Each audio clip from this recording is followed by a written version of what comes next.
There's always going to be a danger of silos and echo chambers when you are talking about the human race, because it's natural for us to want to hear our opinions coming out of other people's mouths.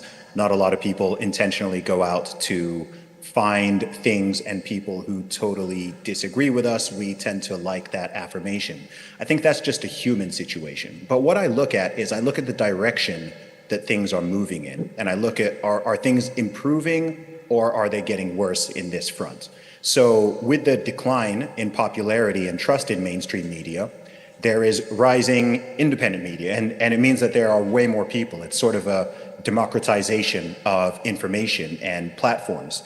And are some of those individuals and some of those organizations going to end up falling into some of the same traps that made mainstream media what it is in its current form?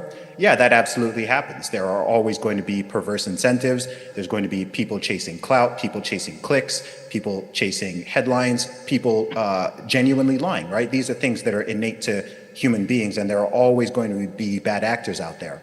However, it's an improvement because we can actually have those conversations. If you are seeing someone who is speaking like that, right, you can use your own free speech to provide a counter narrative. I see this happen all the time.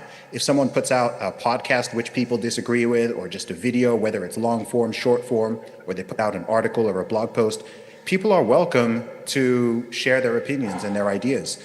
And I think people also have to remember that free speech is a messy concept because there's no arbiter of truth, I would say, beyond God, right? There's no human arbiter of exactly what is true. There's no single person who has all the information. There's a lot of things where we can't even know exactly what's true because it's a matter of opinion. There are many issues like that. But what we can do is we can have conversations, we can have debates, we can communicate. And at a minimum, look, we're never going to end up with everybody agreeing. There's 8 billion people in this world, and we all have massive disagreements with even people very close to us, and that's fine. But at least it means that we're all able to coexist. And I'm always happy if people are speaking, because I've said many times, there's only 3 ways to solve any type of conflict.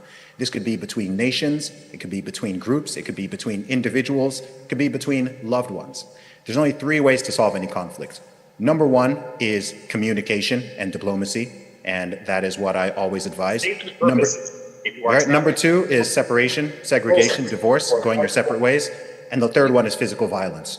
And that is obviously not where we want things to go. So it's important we keep these communication channels open. And as long as people are communicating, even if it's spicy, even if it can get unpleasant, to me that is much better than the alternatives.